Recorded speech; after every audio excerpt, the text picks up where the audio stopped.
My name's Stuart. These are my parents, Max and Katy Hardy, and this is the Not Your Mother's podcast. I love it. So this is the first time I've had my dad on. This is his inaugural appearance, if you will. My mom's been on 2 times, I think. 2, maybe 3, including a live one we did that I posted to YouTube, and that didn't work out. People got mad at it, but whatever. It got posted.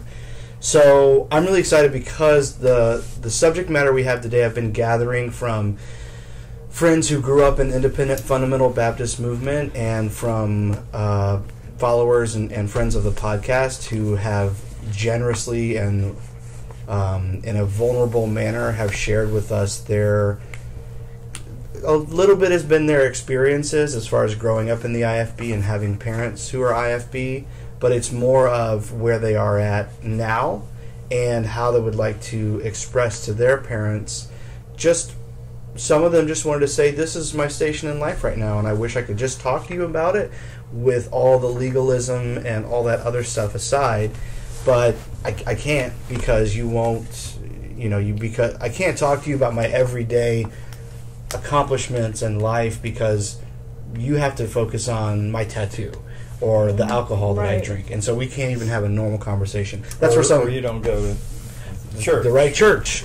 Some it's you don't go to church at all, and some it's you don't go to the right church. Like, to me, that's very confusing. Or the right Bible, or use the right Bible. So, with all that in mind, I've had a couple friends lately that we've had conversations about just how frustrating it is, especially around the holidays. I'm going to try to release this here early in January, sometime in the new year, but with all that frustration, it kind of seems to come to a head around the holidays. And so I thought I would reach out, and again, like I said, you guys were very generous to give us some of your stories, some of your input, what you'd like to say to mom and dad, just if you could, just because you can't have a normal conversation, what a normal conversation would look like.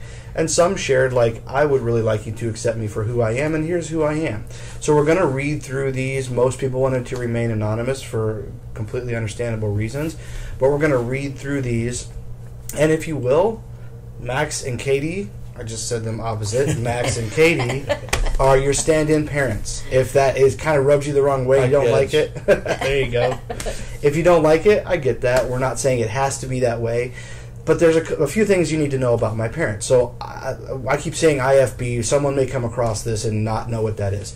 It's the Independent Fundamental Baptist Movement. It's a cult. It's an offshoot of Christianity. So you would have Christianity, then you'd have, Catholicism, Lutherans, and what have you, and then you'd have Baptists down here somewhere, and then beneath Baptists you've got missionary Baptists. I don't know what other Baptist denominations there are, but you at least have missionary and independent fundamental Baptists. And they would want you to think that it's not a cult. Bible Baptists are Bible Baptists, very much into that. Oh, and Southern Baptists you would have as well. All your First Baptist churches. They not as nose hard as yes, we are, agreed. but still. And free will, would free will be another denomination? Yes. So what we're seeing is, or what we're talking through is, there's quite a few denominations beneath the Baptist banner, but the Independent Fundamental Baptist movement is very much a cult.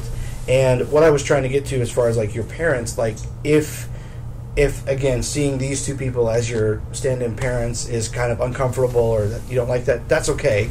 You don't have to see them that way, but I would like you all that are listening and watching to get some perspective of former very entrenched independent fundamental Baptist people who are parents of children who no longer hold those beliefs close or important or even real at all, and understand that the angle we're trying to come from here is, even if you don't want to see my mom and dad in some way, shape, or form as a surrogate or a kind of stand-in for your parents who, aren't accepting of, and this isn't to be unkind to anyone's parents at all, but if you want to listen to this conversation, I think you will be helped by it and encouraged by it, and at the very least be affirmed in your feelings, in your beliefs or lack thereof, if you will, and your current lifestyle, that whether you see it as something that you were born with or you chose, or, and I don't mean just sexuality, I just mean, and that covers that as well, but I mean just your lifestyle choices. For me personally, I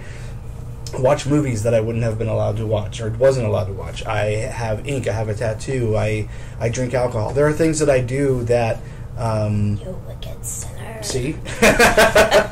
that back in the day those weren't accepted. And I've been, I don't like to use the word luck often at all because I work really hard for the things that I have, but I feel like I've been very lucky in that my entire immediate family, we've all exited the independent fundamental Baptist movement.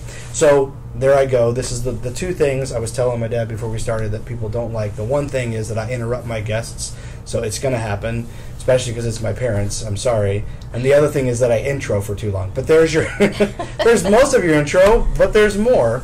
But wait, there's more. So I wanted to just do super quick interviews with each of you, and just you guys kind of tell me a little bit about how you got involved in the independent fundamental Baptist movement.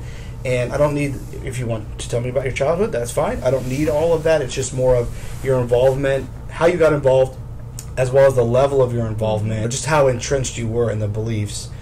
The goal here is for you guys to understand this isn't just two people. Obviously, they're my parents, but they're not just two parents that we yanked off the street. They are parents who have very specific and very, what's the word I'm looking for? They're very familiar with the movement. We were characterized as independent fundamental Baptists for many years. Right.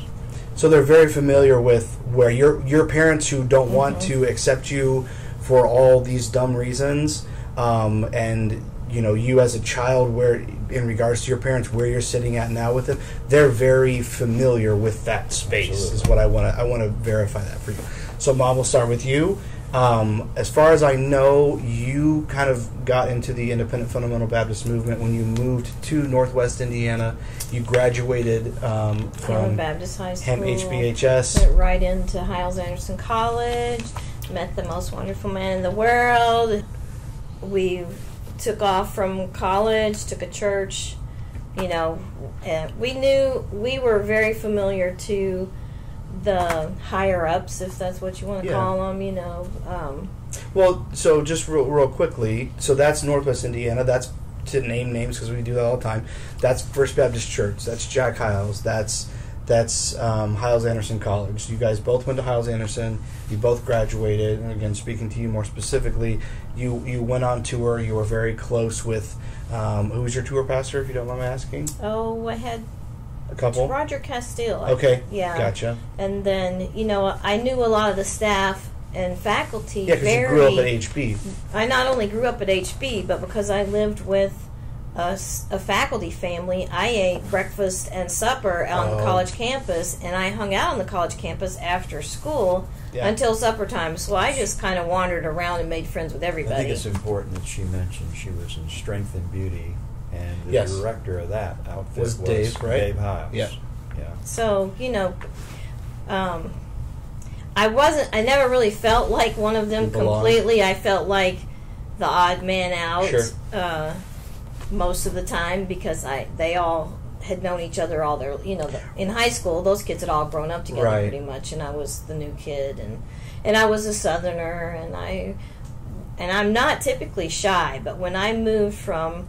Yeah, that's intimidating. When I moved from my home in Memphis with my mother, I lost a lot of my security. Sure. I mean, a lot of that had been taken away prior to that anyway, but I think moving out of that space that I knew and into a space where everybody knew all these things that I was just learning, it really changed my personality. I can imagine, And I did become very insecure. And I only say that because though I knew those people, the higher ups, and I was very familiar to them, and a lot of them still to this day, if you said Katy Lucas, they'd know who you were talking about. And then we as a couple were really familiar because Dr. Evans would come every year to our church to speak, and he'd come back to the college on Monday and say things about where he'd been, and the church we had was only an hour away from house. Yeah, so we were there for events. There. Yeah, we were there to pay into it. So I think you were introduced first to Jack Hiles at a Free Will Baptist Church. In Virginia, where I'd come to know the Lord. I was young and 19 and didn't have any... I was very ignorant. I came from a very backwards home in Pennsylvania, and I went down there to work in a shipyard. And I come to know the Lord in that church, and they all had this, in that church, they had this love for Jack Hyles. And I think those of you that can go that far back remember when he just kind of had this reputation all over America for the dynamics and church growth and all those things. I was 24, decided to go to Bible college, and they wanted me to go to the Free Will Baptist Bible College there, but I said, well, I want to go to this college where they had him come in. Jack Hyles came in a couple times, and of course he would say things like, if you like the beach, then there's a good college you can go to, which was Pensacola. If you don't really love anybody, then you should go to this college in South Carolina, Bob Jones. And then if you're rough and you're tough and the winters don't bother you and you can stand the wind in Chicago, then maybe you should consider Hyles-Anderson. Well, that worked on me. That was like you guys remember, if you're going to join the military, it would have had to been the Marines if you wanted to prove you were a man. That's the kind of thing. That's the mentality, sure. So, well, if I remember right, I feel like they called Hyles-Anderson the boot camp of fundamentalism. Yeah, I think that was a real thing for them. Yeah. They did then, and then they started that whole Jericho thing, which really upped the whole boot camp. It crashed too. They didn't plan that. That thing could have been really successful for them, but they didn't implement it right. Me and Andrew can do a whole podcast about how they financially screwed that up. Andrew's my brother. So you went to Hyles-Anderson. Hyles-Anderson. I guess I was what they called successful in some respects. I loved the bus ministry where I had a route in Chicago. I became a division leader, worked under Ray Young for 4 years. And so, if you're a division leader, then if anybody knows that part of Hyles-Anderson, you were just you, but you thought you were something you weren't. That's true. No, that's true. That's a really I don't know. And I wouldn't say that goes for every single division leader, but I would say that, or every single person that ever was a division leader. But I would say it's easy for John Francis now, and then when I was there, it was more John than Ray. But it's easy for John Francis to let everything you do go to your head. But it also goes the other way too. John will rip you a new one when you have a bad day. A bad day on a big day is the end. Oh, yeah. Right. You guys know about all that. And a lot of people that are watching. I lost a lot of sleep and a lot of everything trying to do what I should as a division leader. If I had an opportunity to commit suicide, there just wasn't time. Right, yeah. You had to get to the dining hall or the bus barn. Yeah, you didn't have time for that. But again, I think it's important for people to understand. I'm not trying to glorify the fact that you guys rub shoulders with big wigs there, and I'm not trying to say that made you a big deal. I'm just trying to quantify for people that you guys were entrenched enough that you get where when we start reading these things, you're not just flippantly answering them. You understand the depth. This was security for us. Yeah. And we believed, and probably I did more than she ever did, I just believed that first of all, I thought I was helping to save America, that God wouldn't be able to do it without me. Now, I had a lot of questions about that, but I was reminded every time I went to pastor's school that if I didn't do it, then the whole world was lost, and it was my fault. And I carried that, and I just carried it. And we love people. I think the only reason I've survived is because I cared about the people that I worked with, even though I never was able to do all the things they implemented into us at youth conference, pastor school, and every other thing. It took me so long to wake up to the fact that Jack Hyles wasn't who I thought he was. I drank his Kool-Aid for years. I believed him. I trusted him. It's a long story how I am where I am. If I could just say just one thing is that my wife and I do love each other. We've sure had some difficult times, and a lot of people that go where we have been and where we're going can't stay together, and I understand that. I'm not going to be their critic.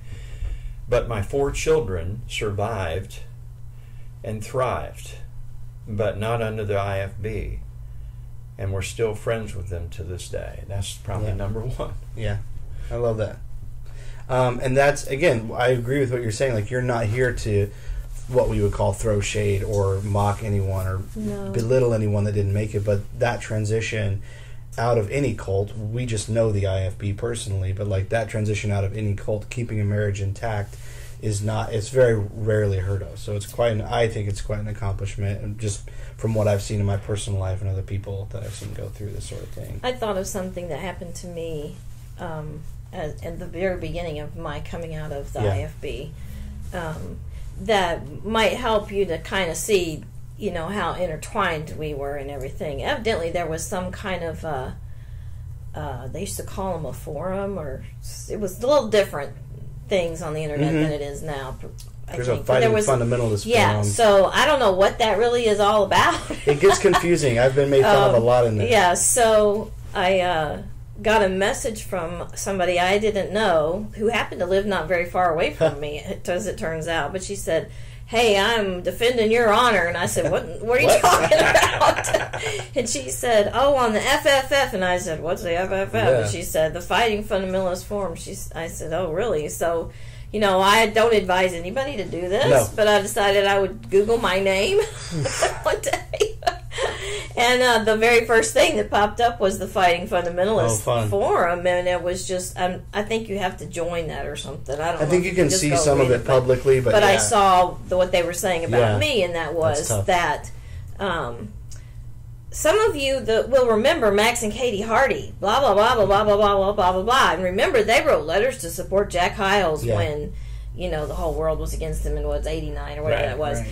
And now this is what they're saying. And now they're, you know, they don't love Jack Hyles anymore. Right. You know, it was like, well, I don't really believe, you know, their whole gist of that conversation was that you guys were funny. Which side are you really on here? You know, like, nobody can change. Yeah, well, and also that says that you're going to flip back to Jack Hyles at some point, which is really ludicrous. But that's that's the case they're trying to, they're going to come back. Like, no. So that was the last time I Googled my own name anyway. But it made me... It put me in the perspective to see how I was being looked at by other people, you know, inside. That's the inside view, more or less. And then even that turns into an outside view, because I think our names are on a newspaper article, you know, what do you call that when you get the whole 2 pages, and they put this list of all these people that supported Jack Hyles in the Hammond Times or whatever it was, you know. Oh, I see. Okay, y'all can go look us up now, because that's who we are. But anyway, you know, it made me aware that this wasn't going to be a journey without some really big bumps in the road. Exactly. And so your arc, you both met at Hyles Anderson. You were both involved in ministries, whether you were a bus ministry or not. Once you got engaged to him, you were on his bus. No, I was prior. That was something. Honestly, I had a heart for those kids, you know, and I would even when, because I was in the bus ministry before I got to Indiana. Oh, for sure. And I was raised to be good to other people and to see other people's needs. And the bus ministry, the way they run it, it really preys on your good behavior. And honestly, in the smaller church that I was in, that was really what my bus captain was like him. Yeah. And so I got to Hammond, and, you know, I go to Teen Soul Winning. Well, you go out and you talk to all these people, but you never see them again. Right. They don't come to church. They don't walk the aisle. You can't help them because you couldn't find them if you wanted to. Right. And this is before cell phones. And so it really... It kind of woke me up a little bit to the fact that, you know, some people weren't doing this for the right reason. It's 1, 2, 3, pray with me. Fortunately, I ended up in Division 4, and if you go back and look at the numbers, you'll see that we were never on top of anything. But that was because the people that were in our division loved people. And those were the kind of people that were drawn to our division. And so... And if I may, I think that actually continued, because I feel like when I was in college, I could be wrong, someone will correct me. I wish I had John Bannister here. He would tell me, because he knows. But I feel like Jason Arnold was the Division 4 division leader, and that I worked with Jason at NCS, at that trucking company, the last one I worked at. And Jason was the same way.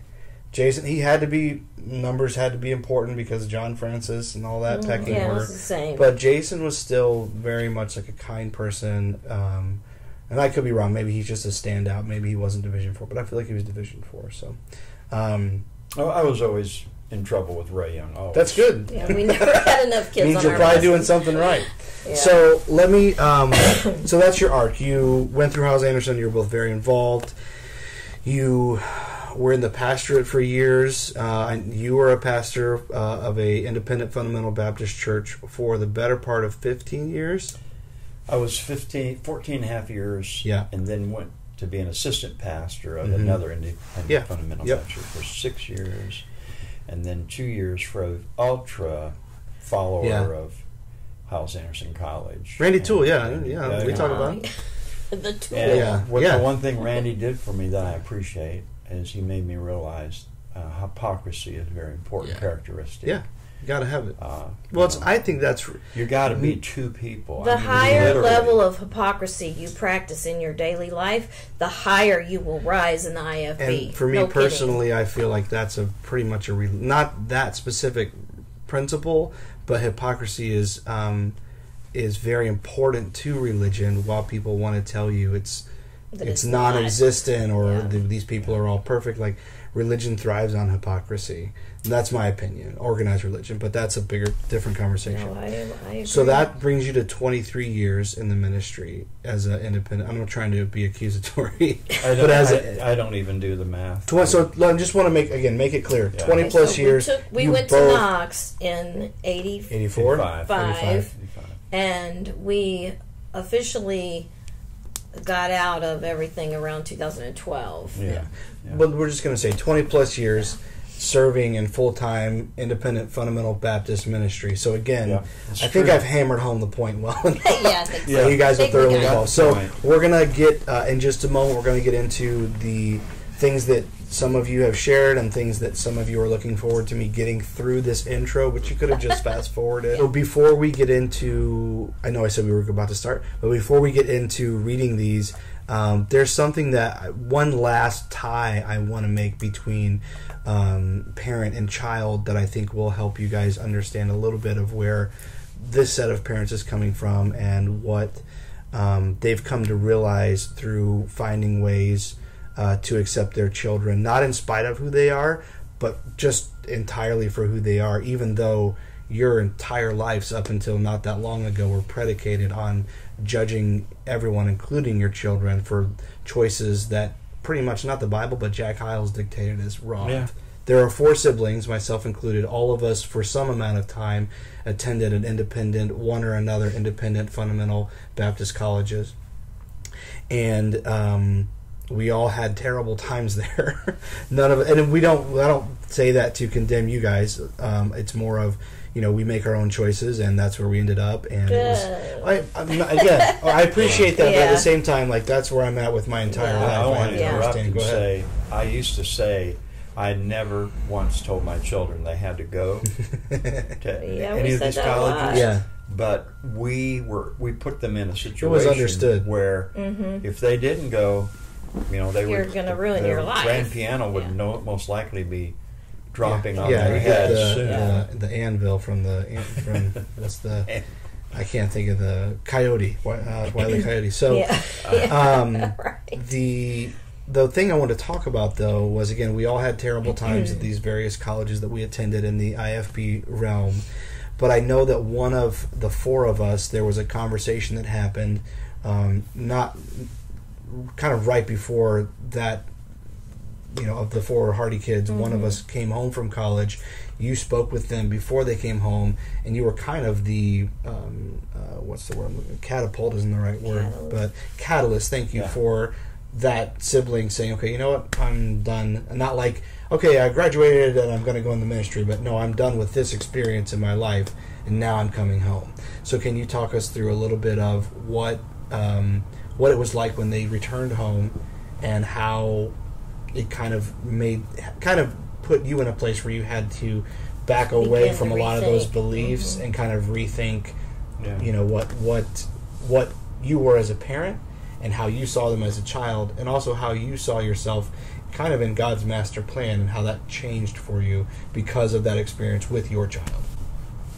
Okay, and I will try to not be too long-winded or passionate. But I want you to express your feelings, though. That's important. So, one of my children, who was a semester away from graduating from Bible college, called home and said there was something wrong with them. And I said, what do you mean? And they said, I can't talk. And I said, what do you mean you can't talk? And they said, well, I can't talk without crying.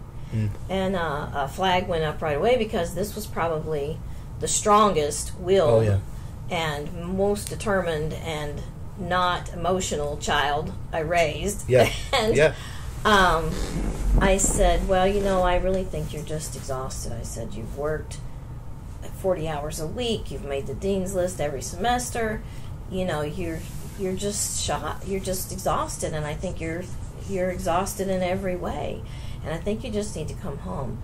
I can't come home, I gotta finish, because don't quit. Right. And I said, no, I really think you need to come home. So the child came home, and we did a lot of talking. We talked a lot. And one day, this child said to me, Mama, I feel like I'm talking to you for the very first time in my life. This child is 21, and this is 21. The first time she really feels like I'm listening to what she's saying. Mm-hmm. That in itself was a really big moment of awakening for me, to realize that that my beliefs and because I hadn't said, oh, you gotta finish, can't quit. Right. I had said, come home and get. Well, that's get a your big feedback. break for you. That in itself was a huge thing. But as a parent, I knew, because I do love my children. Yeah, so I knew she needed to come home. You were able to refocus on, okay, it's not as suddenly now that their absolute, health is at stake. Like, okay, maybe finishing this experience, this Bible college, this whatever you want to call it, seminary, that's not as important as I once thought it was. Exactly. And I think I came to that because of my own health issues, which is a whole other story. Sure. But at any rate, the child came home, and we talked, and one day I said, well, what is it you really want? What do you really, really want? She said, Mama, I just want to be normal. I said, You're not normal? She said, no, we are not normal. So I watched the decisions that this child made, an adult child made, and I could see this adult child venturing further and further from what we had taught them. Right. Well, the rigidity, we raised the legalism, and don't go to these movies, and don't go talk to these movies, people, and don't listen to rock music, and don't wear pants, and don't date guys that don't go to church, stuff like that. And I could see that she was not getting the grand piano dropped on her head. Bought a car of her first car of her own for $800, and it lasted her for, I think, 3 or 4 years with very little maintenance and several minor accidents.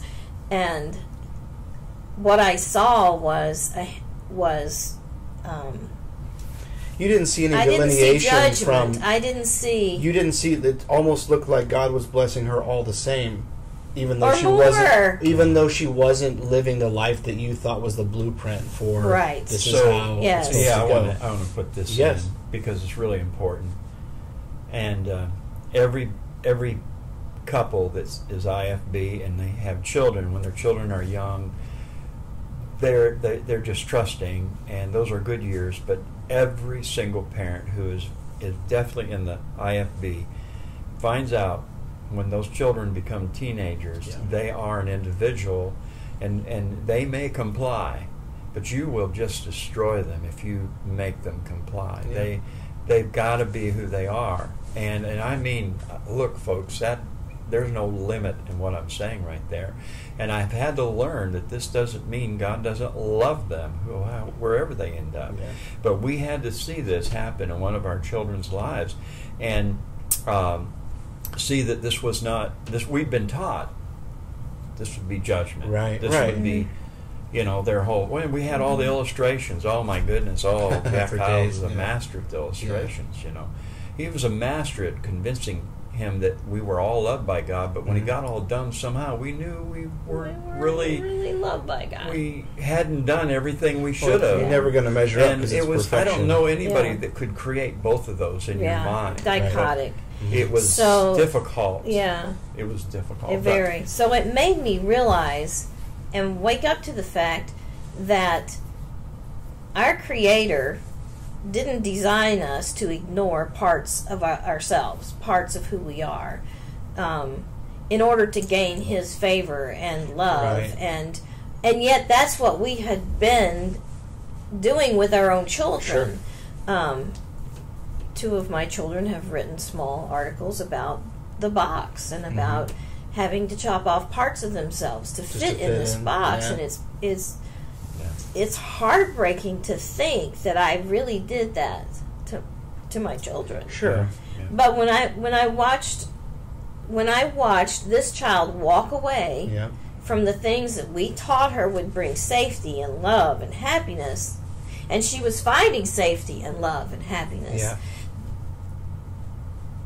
I had to revisit my whole idea of God, and what I found out at that point, and I wasn't out yet by any means, but was that love is what runs the universe. Yeah. Love is what creates, and I just watched that child be loved. And maybe in a way that I'd never actually been able to love her myself. Sure.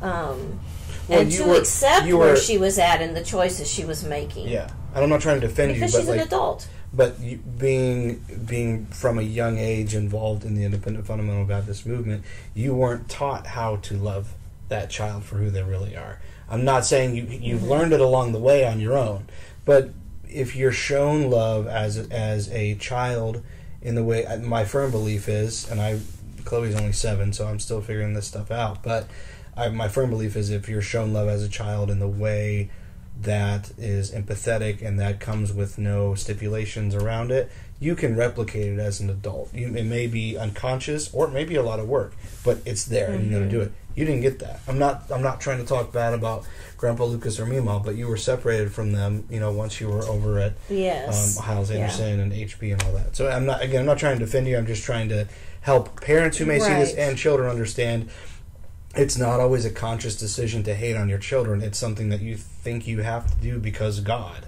And honestly, for those of you who are struggling with your relationship with your parents, they think that's love.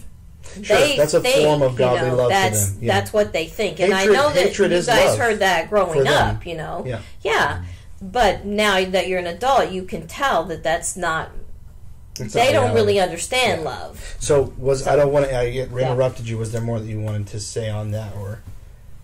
I think the biggest thing, that was really when my mind began, the real shift in my mind began to happen. Okay. This child and one of your other siblings were going to go out one evening, and they said, "We're going to go hang out." And I was like, "Oh, we're going to go hang out." Well, we're just going to go hang out. And I was like, "Okay, I wonder where they're going to go hang out." And after I said 3 or 4 times, the older one said, "Well, I'll just tell you, we're going to go see this movie." I thought the world was going to end. And to be totally fair to myself, I'd just gone through surgical menopause, so my brain was all messed up anyway. And I went outside and found a place to sit in the dark, and I was crying, and this child came out and put their arm around me and said, "You can go with us." That's awesome. With all of the love and sincerity of a little kid who just wants their parent to be part of their world. So I think any parent that's going to develop and maintain or build a relationship with a child who's been raised in fundamentalism and left all of that has to have a starting place. Sure. A wake up spot. Yeah. And that was really my wake up spot. I'm really glad you shared that. So that's powerful. So on that note, before we get to the stories, I know I keep saying we're going to get to them. We will, I swear. I just wanted to hear I don't know if it's from that transitional period where you were experiencing what you were going through as well, or just something else in that space, but I wanted to hear if you had anything else to say. Well, when our children began to show that they weren't going to follow that teaching, we thought, if they tell you raise them right, they'll do everything right, Yeah. and you don't have anything to worry about. That is so far from the truth, and every honest parent knows their children did not turn out like they expected them to. And if you say they did, then you're lying, okay? So, because everybody's an individual. Either that or they're still your little kid in their brain. I apologize if that's coming across me, but it's just, give them room to be who they are. Yeah. But, and I understand, I've been in the fundamental world long enough to know that means, Max has lost all his convictions. Read the Bible. Jesus sure did give himself away without wanting anything in return. Mm-hmm.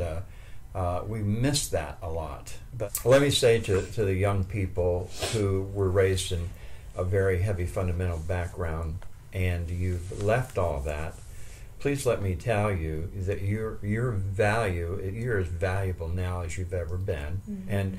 And we want you to know that. And then the things that opened me up, the things that made me start questioning the teaching, and I began to understand that Jack Hyles preached certain things over and over again. It was a form of keeping us. It was a mind control thing. Mm-hmm. It took me years to really understand that. He was good at it. Let's face it. He was exceptionally good, and so were many of them. But what happened was, I began to Linda Hyles Murphy. Yeah. If anybody out there would get on YouTube, I think, or TEDx Talks, mm-hmm. please listen to the story of Linda Hyles Murphy. She talks about what it was like to be in the home of Jack Hyles. I was there in the days of Jack's Hyles' success. When I got there in '78, was there till '85. So, and realized that it was not the home. So we thought it had to be we thought he did everything right. His kids turned out right, yeah. And really, it's powerful for a parent to see what a train wreck the home was.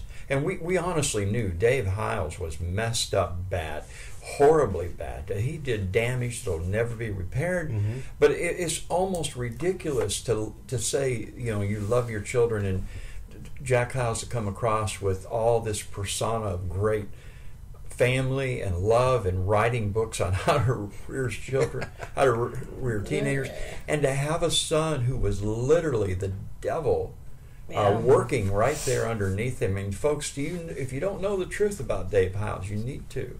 Yeah. And the damage he's done, it's severe. And in the name of God, no wonder many people literally hate the thought of First Baptist Church or anything to do with God because of his rampant, illicit behavior to anybody he felt like he could. Mm-hmm. And but so those things began to make me re-examine. Hey, let's get away from this. Let's look at God's love. Let's forget about being a fundamentalist.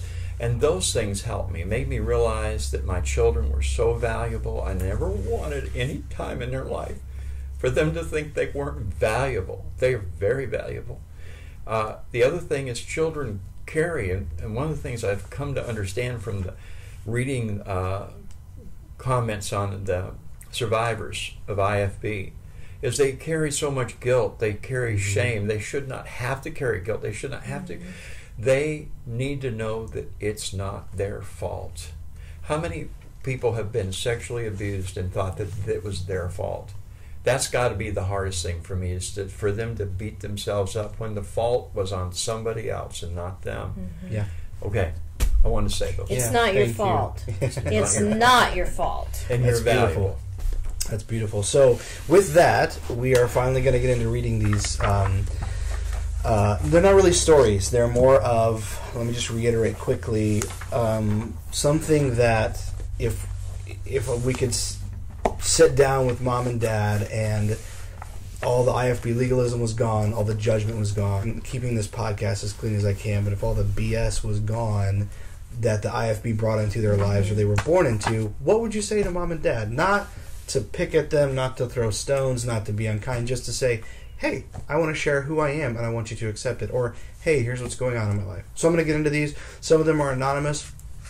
Some of the folks that dropped in to say these words were fine with us using their first name. So whether you're hearing yours read or whether you hear someone else's read, I hope that there can be some confirmation here, some affirmation, if you will, and maybe in some cases some closure for, okay, well, that's just where my parents are and this is where I am. Or maybe there might be an opportunity for a door or two to open where you thought it wasn't before, and only because you're seeing someone else be vulnerable and share about their life and who they are. So we'll start with an anonymous one. What I wish I could say to my parents. I wish I could tell them that I wish they would treat me with the same love, affection, understanding, and acceptance that they do their parishioners. I need to hear from them that I am enough. I wish that they would interact with me with the same enthusiasm that they do with those in their ministry. I feel forgotten and left behind because I've chosen to think differently than they do. I don't feel worthy of their attention or love. And honestly, I want you guys to respond to that in like kind if you want to. But honestly, you already told us a lot of what this person is talking to. It's not your fault, and you don't deserve to carry. And this isn't to push back against this person and say, "Wow, we're not trying to be dismissive of anything anyone's saying." But at the same time, I think it's going to continue as we read through these to ring true of it's not your fault, and this guilt you're carrying, whatever you can do or however we can help you to drop it, let's do that, because that's something that no one deserves to carry, though we were raised to feel like we deserve to carry it. Right. Yes, and I would say to you particularly that I'm very, very sorry that your parents treat you that way. And I wrote this down earlier today, but you are worthy of all of those things that you want from your parents. Yes, that's right. And I love that I get to be a part of your life. Well, it's cry o'clock. You got me going too. I'll move on to I don't want to skip over anything, but I'll move on to the next one. And this is another person that's writing us anonymously. Mom and Dad, I want you to know that I am a great mom. I work really hard to raise my kids to have a good heart and to love others. I go to a different church now. I sing songs that are not hymns, but still about Jesus. I wear pants to this church, and I am loved and accepted. My girls wear leggings and pants now, and even to church. They smile a lot more now. They feel free, and they are thriving. I'm still running my business, and I enjoy helping others. Yes, I cuss like a sailor at times. I really want a tattoo, but I haven't taken that step yet. I want to mark my body with a reminder of all that I have survived. I listen to rock music and contemporary Christian music. I like both. I left my husband, and I took my kids and fled. It wasn't easy, and I wasn't rebelling. I was keeping us safe. I help others. I read good books to be a better person. I don't hate you. I blocked you on Facebook because you constantly attack me, and it hurts my heart to see it so much. I text you photos of the kids and videos, too, because I don't want to cut you out, and I want you to know that we are okay. I wish you wouldn't hang up the phone when I call. I wish you would answer when my kids call. I miss being with my family. This Thanksgiving and this Christmas were the first holidays without my family. It hurt to not be invited, but we did okay. We were invited into the homes of other families, and we are finding love and acceptance here. I won't leave my name on this comment because I can't handle being attacked anymore. I'm sorry you don't have our new address, but you know why. The kids and I love and miss our family. We miss a lot of our IFB church family as well. But now that we are out, we really wish you knew the freedom and grace on the outside of that cult. Oh, so true. And my comment to that is, this is when I hear this letter and I hear this person's struggle, it's hard not to get mad at the church that taught the kind of teaching that would cause you to distance yourself from someone whose heart is so full of love and would just love to just be with their parents, but that church teaching has convinced those dear parents that she's not walking a certain way that's acceptable. And I'm telling you, that is anti-love. It That's is. all I can say. before you go, sorry, I want to finish this comment because I'm almost in closing. I hope you'll talk to us again one day. You're older in years, so my fear is that you'll go into the next life still keeping us out of your lives. You're missing out on knowing some amazing grandkids and also on being proud of me and how well I'm doing. Yeah. Go ahead. Did you have something to add? I have a few things. Yeah, of course. Yeah. And although this person is anonymous, we do know each other. So let me say that yes, you are a great mom. You are showing your children how to build a life, how to build their own life, and how to build a happy life. Your hard work shows tremendously. I'm so happy that your children feel free and that they're thriving. Freedom brings growth. I see this clearly in your life. Yeah. You want a tattoo to show everybody what you lived through? Go ahead. You should. I hate, and I'm very sorry that you needed to flee from your family and your husband. They're the ones who should love and protect you and your children. But I'm very, very proud of your strength and your ability to do that. The fact that you would have to block your parent on Facebook because you can't handle the hurt that it causes you to see the way they react to you and your children is beyond anything I can fathom. I can't imagine a parent doing that privately, much less on Facebook. Public forum, You know, it really it shows it just shows their inability to love, basically. But you know, their lack of any depth of love, understanding, or kindness. I want to go and I don't want to be quite as mean to their parents, even though I agree. I see the danger of the teaching of independent fundamental Baptists to put people in a particular box and require. And if they don't do what's required, they're unacceptable. How can we live like that? That's no way to live. Yeah. That's not biblical, folks. You know. And by the way, if you want to challenge me on the Biblicism. Thank you. Don't waste your time. I ain't going to argue. I'm not into that. We're not here responding to comments. What? Everybody who's been in the IFB, my name's pretty well known. A lot of those guys know me. I could care less what they think of me. I hope they think I've messed up, because that means I'm getting somewhere. And it means they're probably not going to reach out to you. Yes, and that's really good. Leave us alone. Yeah. I love the love that you're working so hard to share with your parents. And the fact that you're trying to salvage at least a grandparent relationship for your children, if you couldn't salvage a parental relationship for yourself. And I'm very, very sorry that even through all of this to date, they have not responded to any of that love. I would hope that one day they would. And this is for everybody who fights this battle in their heart. Sometimes it's just not going to happen on this side of eternity. But you've done your part. You've done your part, and you was other thing you said a while ago. So, you know, therapy is helpful, seriously helpful, in bringing you to a place where you can live with that reality. And I would recommend that anyone who struggles as deeply, and I know there are many, many, many, because I talk to a lot of you, and have been for like 8 years now. So the first thing I say is, have you considered therapy? You know, I've seen what it's done in the lives of our own children. It's huge. And you know, your fear about them being older and crossing the divide without realizing how much you love them. I will just say that this is my own personal belief, and I can't find anything to necessarily refute it, so I stick to it, and it's a belief that's evolving. And so it could change at some point, but I really truly believe that the division between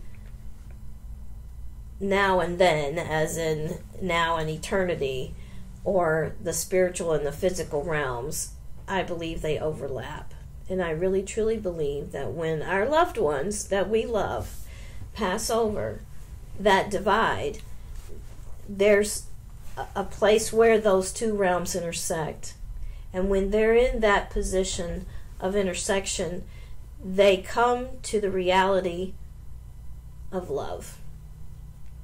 And when they look and see where you are in your life now and how much you love them, it will literally break their heart. I don't care what anybody says about no tears after you die. Okay? I don't buy that anymore. I really believe they will love you unconditionally when they get there. Like that. And I believe that I believe that for my own self, about my own parents. Yeah. And the struggles and trials that we went through that separated us at different times. I believe that when my daddy left his body, he became aware of the reality of my love for him and why I made the choices I did. Yeah. Some of them really stupid, like to join fundamentalism. My father was not a fundamentalist. He wasn't even a Baptist. Yep.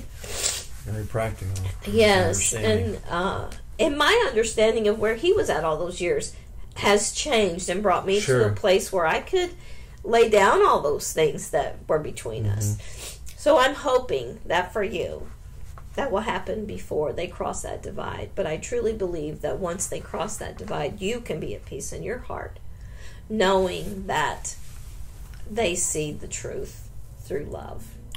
And every letter like this, we're going to be here a long time. Okay. Well, okay. this was a really long It's important, though, to express everything that you guys are feeling. I think it is, because I feel like my heart is deeply pained for your generation. Yeah. Yes. As second generation fundamentalists, which most of I'm most almost of us, sure that everybody that replied everyone. is second generation. So you're so beautiful from the inside out, and you're incredible. It's very impressive that you've come to the place to be able to acknowledge your own growth and progress, because that's huge. Yeah. We spend so much of our lives hearing what horrible people we were, and that we weren't worth anything, and that all we were worthy of was hell and damnation.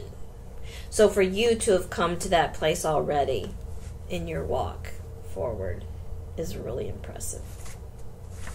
Okay. That's all I got for you. All right. And to not to make less of anyone else's story or anything, but some of these people, there are personal connections, clearly. And so you know who you are for reading it, so I hope that helps you. And that's great, and I'm very happy for that. I don't want to also, neither do I want to diminish that, but I also want people who can not just sympathize with what we've just read or each story, but like if there's something in these stories that are being pulled out and talked about by either of my parents or myself, even if it's not your story, because you know yours, you wrote it, even if it's not your story or you didn't get a chance to submit one or submit anything on this to this specific episode, if it's something that you identify with, then go for it. Like this is for you.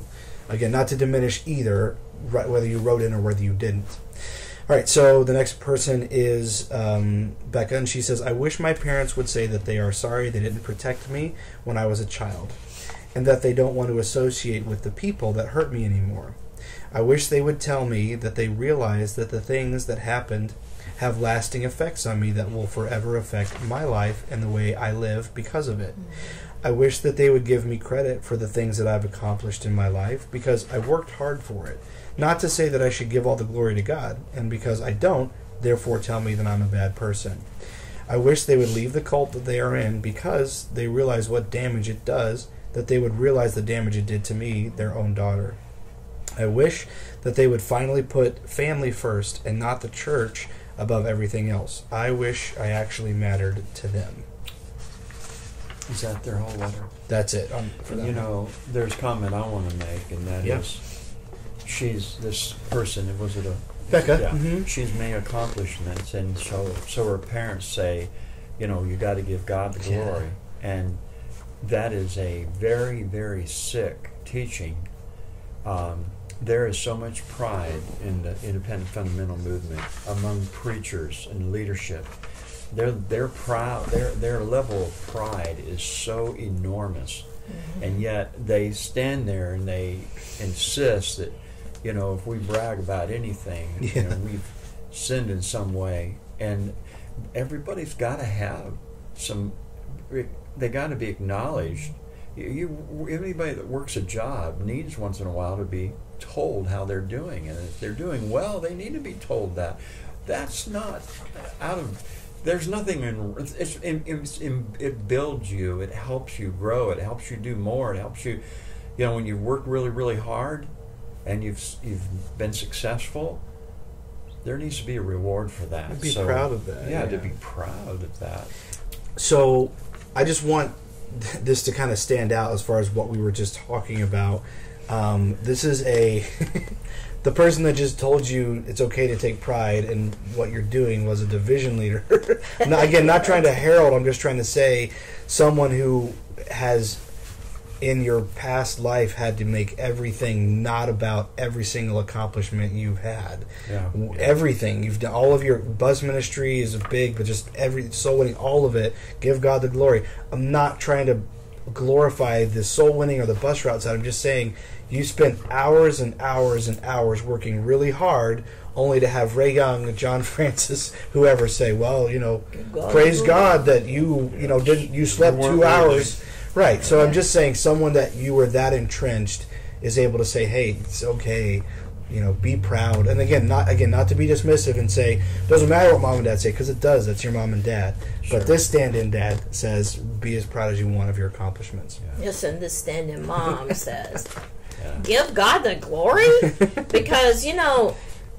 Do we really think that our parents want us as adults to come and kneel down at their feet and say, "Oh, I just have to give you all the glory because my kids are turning out right"? Yeah. You know, guess what? I wash diapers and all that crap, and fixed meals out of nothing. You know, took 2 chicken drumsticks and made them go for 6 people. You know, God didn't do that. I did that, and guess what? My brain was created with the ability to do those things for a reason. And so for me to believe that my Creator expects me to turn around and go, "Oh, I'm so thankful you did, and it's all because of you." Blah blah blah. No, there's what do you do to your child? Look at you! You can ride a bike. Yeah. Look at that. Yeah. You wrote your name all by yourself. Yeah. They don't want you to go, "Well, you know, it's only because you're the world's greatest teacher and you taught me how to do that." You know? It's not how that works. Yeah, just tell me how wonderful I am because you can write your own name. Okay, I'm being too passionate. I'm getting on the knee, but you know, that's really... I understand what the transition you're making there. You're saying, if God is our Father, all that in quotation marks because we don't all believe that, if God is our Father, then we as parents should be wanting to replicate the way, you know, that should be the same setup. From, yeah. But that doesn't translate. It doesn't make sense. Anyways, you had something else you wanted to say. Yes. I would like to say to you, Becca, you matter to me a lot. I know your parents. I've watched your hard work, and I feel very privileged to have shared your journey with you. Honestly, it's beyond anything I can fathom that your parents are so brainwashed as to throw away and ignore your feelings and all that matters to you. I guess I should say I'm thankful that I could get out from underneath that brainwashing enough to be able to look at my children and understand the pain of what they've lived through and to validate that pain and to show them love in spite of that pain rather than rejection because of what happened to them or what they claim happened to them, which I think is part of your case. But yeah, that's for you, Becca. You're valuable, and it's not your fault. And I have to tell you that there was a time when I thought like your parents, and so there's hope. I like that. Don't let it get you down. Yeah. Amanda says, to my family, freedom. I wish you would see and experience the freedom that I get to experience in life. Growing up in a super judgmental atmosphere stunted my growth as a person. If we truly experience grace as a Christian, why is it so hard to give that grace? Yeah. I've seen I've seen firsthand when people are hurting or struggling in an IFB church. People gossip, tear them apart, and drive them away. Sadly, I've seen that behavior come from the leadership of the church. Yes. How is that loving others? How is that being the example that Christ wants us to be? By breaking away from the IFB, I've learned to love people where they are. It shouldn't matter what they have done. It's not my place to judge, but I can show grace. I can show kindness. I can show Christ. For so many years I heard sermons about standards. They seemed to be a large focus. It felt as though we were supposed to fit into a specific mold as a Christian. We needed to dress the same, look the same, live the same. The home was supposed to look a specific way. Now that I'm older, I see how that idea is so far from the truth. There are men in the Bible that had different individual relationships with God. None of them were the same. They were convictions that should be aligned, but not necessarily standards. It's okay for people to be individuals. It's okay for them to be doing things a little different, just as long as it aligns with the Bible and not something that came from a man or idea on how a group of people should live life. I wish I didn't have to fear the condemnation because I choose to read a different translation of the Bible, that I don't use the King James Version. I struggle with this decision far more than wearing pants, getting any of my tattoos, or drinking alcohol. I did not want to deviate from the Bible translation because for so long I was taught that it was the only truth. This is great. Did you know that there were other English version translations before the King James Version? That's right. I didn't till I asked myself why. Why does the IFB only use the KJV? I couldn't recall anything in my past learning. There wasn't a clear path to why that was the only Bible translation that was used. I felt silly for holding on to that comfort because it was one of the last things that I did that was still good. I try to practice what I preach. I try to encourage my kids to be kind, caring, and to just teach them about Christ. I don't want to teach my ideas. I want to teach the truth about what the Bible actually says. Teaching them to study things out on their own and how to find answers. Not just take my word as a pastor's word. I want to give them an opportunity I wish I could have had years ago. I don't know if you guys have much to say on that, but just me personally, I'm not going to... not everyone that follows and likes the podcast, we all believe exactly the same way, but I'm not here to condemn like her belief in the Bible or her belief in God. It's more understanding where she's coming from and understanding that, you know, it's so wild. I remember a time in my life when I went to Bruce Goddard for counseling, and I remember being just thoroughly concerned about something that was very legalistic. And to his credit, Bruce was like, don't worry about that. And that blew my mind because I was like, that's everything. Legalism and whether or not I listen to this music and watch those movies and wear these clothes, this is what it's all about. And when the rubber met the road in a counseling session with an actual IFB pastor who screams these standards from the pulpit, he said, don't worry about that. And that wasn't right when my awakening started, but it was very near the beginning, and that for me was a big eye-opener. Again, not to give him additional credit, but just to say, okay, well, if that's actually not that big a deal, why in the world have you been screaming at me about it for all these years? And that goes all the way back to the hypocrisy thing. Right, exactly. Yeah. I want to make a comment about the Bible translation issue because I was going to all those pastor schools when I remember when the King James Version issue became very relevant in the Independent Fundamental Baptist, to the point that they, subliminal, I guess, if they didn't literally say it, convinced us that unless you heard from the King James Version when you were witnessing to somebody, that they could not actually become a Christian or get saved, as they call it. And You know, that was a worry. I wonder how many of us have worried ourselves sick over that kind of stuff. What happened to me was, after all these many years of being in the ministry, I was suddenly no longer in the ministry. I was named assistant pastor, but I really wasn't that active. I had to work several jobs, and I was a nighttime janitor after working all day, and I was cleaning a school building. And I wanted to pass the time by listening to Christian radio. Well, it was back-to-back preachers of all different denominations. And I remember after 6 weeks of listening to these guys on the radio, and only one of them used the King James Version. And when I remember coming to the conclusion that all of them knew God pretty well. As a matter of fact, I fell in love with a couple of them. And they weren't the King James guys. They were a couple.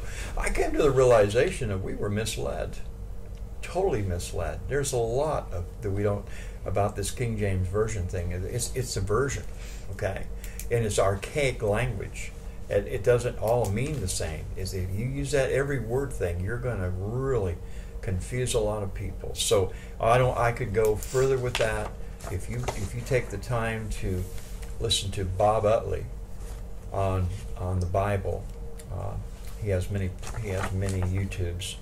Pastor in Lubbock, Texas, very helpful man, and not to be denied for what he has to say.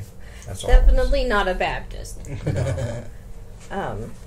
I would say to you that I commend you for your freedom and growth. That's remarkable. I don't know how old you are, how old your kids are, how long you've been out, but your depth of accomplishment is really huge. And you've opened, from my perspective, you've opened the greatest opportunity that you ever could have for your own children by teaching them to think for themselves. That's probably the number one thing that fundamentalism aims to take away from everyone, is your ability to think for yourself, and the fact that your self-worth. Yeah, it's all tied together. Mm-hmm. If you can't think for yourself, you don't have any self-worth, because all your thoughts came from somebody else. Exactly. So, good on you, girl. All right, Nicole says, honestly, the biggest thing is the fact that I have to tiptoe around the fact that I drink alcohol. There are so many holidays that me and my colorful siblings have to pretend like we don't drink when everyone knows we do. Tiptoeing around my parents and sister because they associate alcohol with evil or whatever they think. It's so frustrating because years of conditioning has me thinking that there's something wrong with me, when the reality is I like wine and whiskey and whatever. It's so annoying that we can't enjoy Christmas with a bottle of wine like normal people do. Instead, we have to pretend because some old guy told them to believe it was wrong, even though Jesus himself drank wine. You're not going to take that out of the Middle Eastern culture. It was totally in there. You can't take it out. Well, they like. I mean, the IFB, they dismiss it, but you know. Well, they like to say it's new wine, and they like to classify that as grape juice, but that's not what it says. It doesn't. It says wine. I remember that wedding? I wish I'd have been there. Yeah, you got lit. Turned all that water. I wish wine. the IFB leadership had been there. Yeah, had some of the wine that came out at the end of the party. Exactly. All right. Exactly. Did you have anything? I'm not putting you on the spot, but it's okay if you don't. Yeah, I don't know your journey, Nicole, but I would just say that one of my children claims that alcohol is a very good social lubricant. And I think in the case of your Christmas parties with your family, probably would do a lot of good. Yeah. Our kids were drinking before we let that go. Yeah. Mm-hmm. And I remember being just a funny story. One of the last of our children to really be able to walk away from legalism and fundamentalism was on a trip with us, and we'd gone to the Grand Canyon by train. And so the deal was it was a package deal. You ride the train up to the Grand Canyon, you spend the day up there looking around, and then you ride the train back. And on the way home, you have a celebration because you got to see Grand Canyon, and so so they serve champagne on the way back, and so. And then the guy said, or sparkling cider if you like that better, So that child of ours that wasn't quite. Is it out. Andrew? Yeah, Then just, he doesn't care. Yeah. Okay, it was Andrew. Me and Andrew have gotten plastered on this podcast. So Andrew is with us, and he's still not. You know, well, so he hasn't let go. Remember, his dad is there too. Yeah, right, well, yeah. but you know, we had talked about it. You know, so anyway, the guy comes along with the champagne flutes and the champagne, and Andrew's up at the front of the observation car, and really, we were on that car. It was a lady and her little boy, and Andrew and me and your dad. We were the only ones in that whole observation. Yeah. So, and Andrew was up at the front of the car with near that lady and that kid, and so the guy comes along, and he's up at the front serving Andrew, and I said to Max, I said, I could have champagne if I wanted it. And he said, yeah, you could. And I said, no, I don't think. You know, I was worried about Andrew. I said, no, I better not. So the guy got to our seats, and he goes, I would like one sparkling cider and one champagne. Good for him. I was like, okay. So you were worried about being the right example, and Andrew was just like, I'm gonna have some. He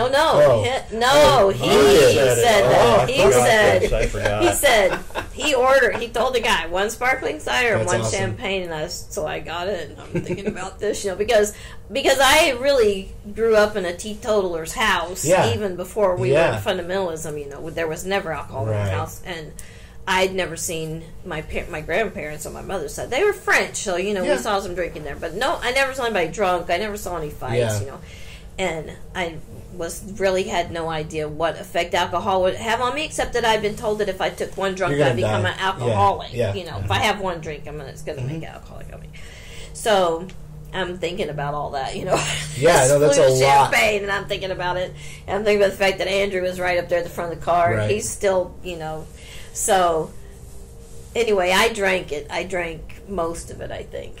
I was scared, you know, that I was going to get drunk on this one flute of champagne. Yeah, because that's a thing. But anyway, you know, all that to say, it would just chill the whole situation out for you if your parents could handle that. Yeah.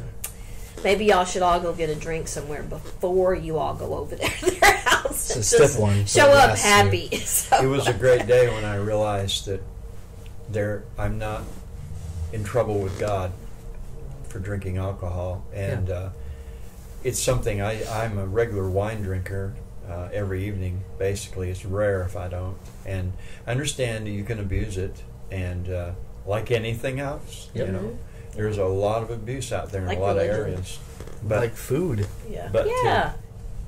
and you know, I have a lot of Baptist friends that, you know, chug down the NyQuil. And I'd prefer the wine. Yeah, it might be better for you. And we're both drinking alcohol. Ain't different things, but really not. Anyway, well, I don't. Yeah, I don't even want to argue with them. Yeah, I think there are definite health benefits to wine, particularly. Yeah. And how many of our ancestors used whiskey to help them kick an infection and get over? I still do. You know. Well, I say I do. You'd be really well. So I did want to say a couple things on the alcohol. That definitely resonated with me. The whole you're going to drink, you know, you have one drop of liquor, and I think that's actually a very. I mean, everyone used it. But I feel like that's that originated with Jack Giles. But he had a story. Yeah, one drop of alcohol makes you an alcoholic, which is not the case, and you can quit. I have started and quit, got heavy and quit again. Like it depends on you as a person. It's not a. I'm not saying that there isn't. Addiction is a real thing. I'm not saying that there isn't alcoholism. I'm not throwing that out and saying, oh, it's not a disease. No, it's a real thing that people deal with. I'm not trying to make light of it. But from our perspective, the way many of us were raised, we were taught that one drink and you're and it's not just you're an alcoholic. There's I know of plenty of alcoholics that function fine. They're happy. This is how they want to live their life. Good for you. That's fine. You're not getting DUIs. You're not putting other people's lives at risk. You're just risking your own liver. That's your call. That, your health is your call. By the way, all the gluttony that goes on in IFB churches, don't get us started. We all know. But that's something that the alcohol is a big thing because that's something that A lot of people, some parents can be fine with the movies and the pants on girls and all that, but the alcohol they just can't handle. And so I think it is ridiculous, especially because it's called out in the Bible by their Savior. Not just that he drank it, he made it for other. And do you think Jesus didn't drink any wine at the wedding? You're kidding yourself, number one. Number two, he gave it to other. He served it. They didn't have it and he gave it to them. That's an extra step. Anyways, that's a whole other thing. But flasks come in really handy. The last time I was in an IFB church, and I won't call out names or anything, but I did get into it with the guy by the last name of Rogers. But the last time I was in an IFB church, I had a flask with me, and the last prayer before, it wasn't a closing prayer, but it was the one before the closing prayer at the thing I was attending. I'm not going to say what it was I was at. I went to the bathroom and finished off that flask. So flasks come in handy. I'm just going to throw that out there. Okay. Next, Janie says, I don't know how to describe my parents. We talk and visit once in a while, but I'm not super close with them. They are no longer a part of any church, but they still cling to certain toxic behaviors. And I'm glad, Janie, that you're calling that out, because that's something that it sticks with you. A lot of people. It does. My siblings and I were never treated with common respect. We are their kids, so their mindset is that they can treat us the way they want. I will never feel like a 44-year-old adult around them. I'm still trying to process and heal from the emotional abuse throughout the years. I don't think it's as bad as it used to be, but the emotional abuse is still there. Dad is really good about showing his love, but my mom not so much. I don't have loving memories with her at all. It has always been judgment, rules, and sternness. We've had funny moments, but that's as close to happy as it gets. I'm still trying to figure out who I am and how to be myself after being told for years what to say, how to act, etc. To this day, I'm afraid to 100% be myself around my parents. I'm emotionally scared of their reactions to certain things, and I don't know why I can't get past it. I wish they would learn to treat people with common respect. They seem to have this thinking that if people don't live the way they live, then it's a problem. And that was everything from Janie. Janie, I don't know you or your situation. I do have to think about rearing our own children, and this is the funny guy. So, I was and he was gone most of the time. Yeah. So, this is how our days went when they were little. I had to teach school, plus cook meals, plus do laundry, plus take care of the dog. A couple little things. Yeah, and so, by the time, and he's gone all day, and then gone in the evening, because we're pastoring a little church, and so every evening there's something that has to be done somewhere. And so... Sorry. So I finally get them all in bed. Yeah. Sleep, and I'm enjoying the peace and quiet, and he comes in the front door and goes, "Where are the kids?" "They're in bed, be quiet, don't make any noise." He runs up the stairs and starts tickling them and waking them up to tell them good night.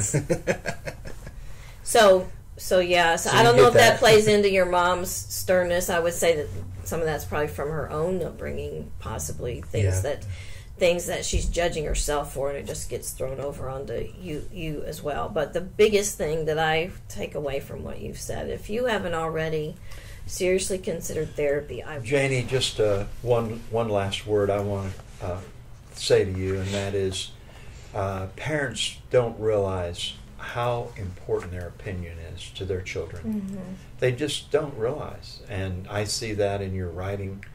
I wish that they would express how much they appreciate and love you.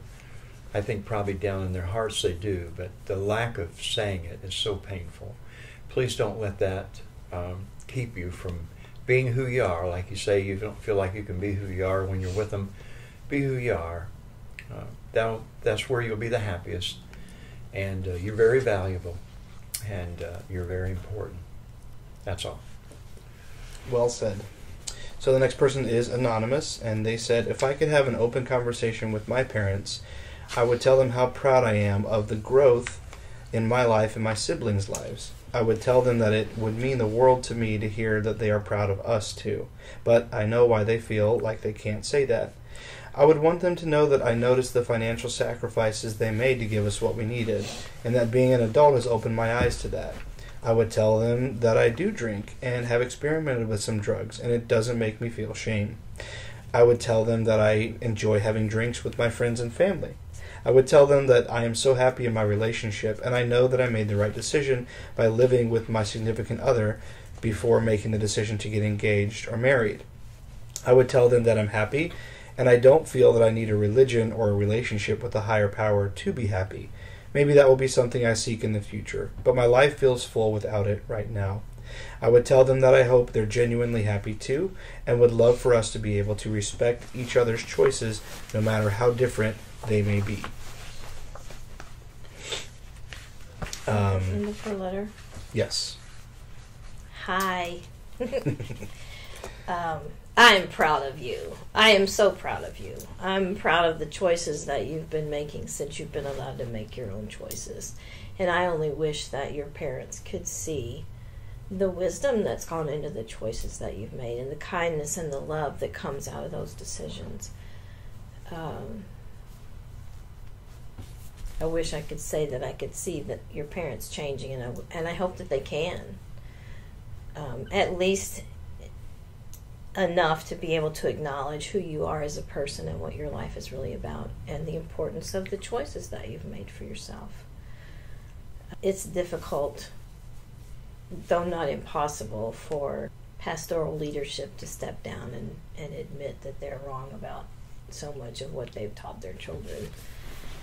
And I think that's what a lot of the kids that have written in for this podcast deal with. Mm-hmm. You know, you have parents that they're are in a rut. so They really are so deeply entrenched. They have to throw away everything that they've believed, they think that they believe and have taught you in order to have a relationship with you, and that's really not true. It helps a lot, but it's not. You know, if they really truly could comprehend unconditional love, they could maintain whatever they believe is right for them and allow you to maintain and be who you are and be happy for you as you're happy with the choices that you've made for yourself.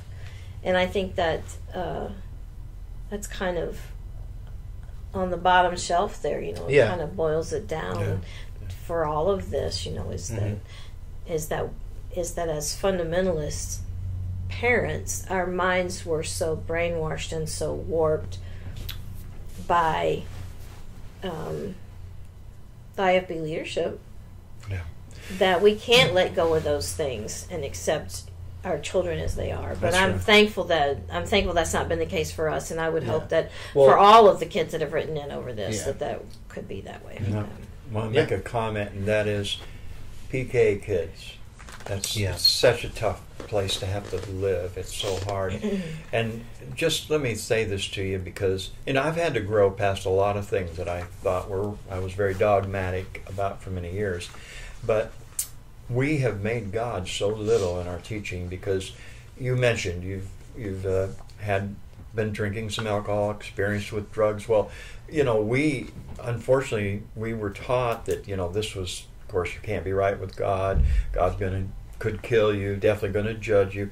Boy, we didn't know how big God was. We didn't know how much He loved us, and we didn't understand that these things are not what He's really upset about. These aren't the things that God is grieved over. He's grieved over our rules and regulations and lack of just loving people where they are. And so we hear your life is obviously better than it's ever been, and it sounds like a beautiful life, and be proud of it and know you're valuable. Just going to add one thing to that, and that is that I love how much you wish genuine happiness for your parents. Yes. And your siblings. Yes, I think that speaks highly of who you are as a person. Yeah, agreed. Okay, Lauren says, Dear Church Mom, the kids are all right.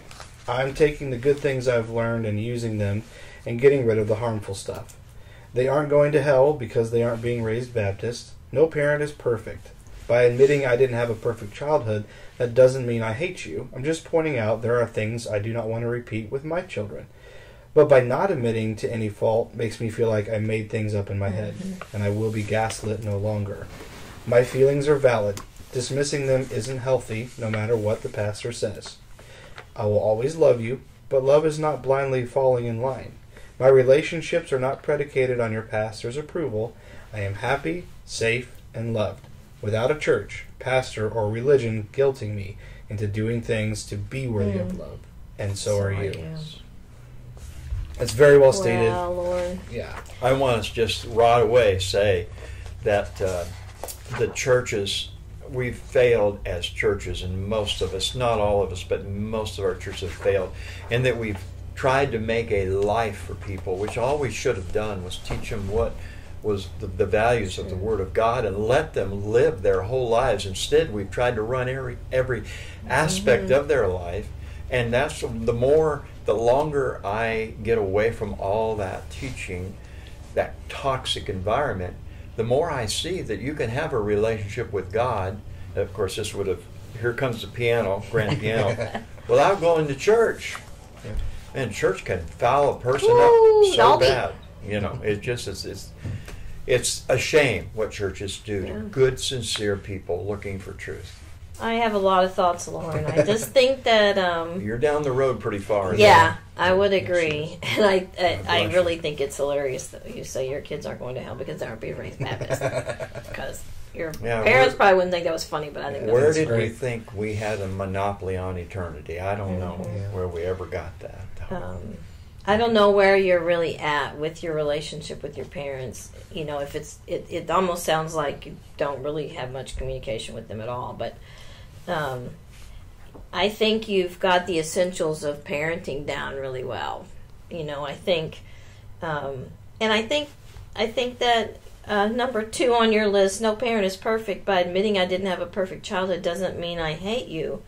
Just pointing out there are things that I do not want to repeat with my own children, and so one of the reasons fundamental parents can't get over this boundary that's between them and their children who don't accept everything that they believe is they can't admit they were wrong. Yeah. As a 12-year-old, I remember my mother saying to me, I said, "But Mama, isn't that they say that this is bad?" And there was a bad name for it.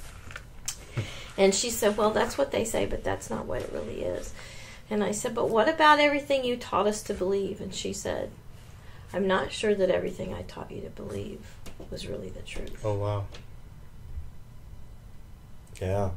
Wow. And I think that if we could get fundamental parents to just take a step back and really, truly use their God-given brains to look at things and say, you know what, that really doesn't make sense. Yeah. That really doesn't add up. All of their arguments for thus and so don't hold any water, but they can't, because if they let themselves use their logic and their brains, they have to admit they're wrong. Right.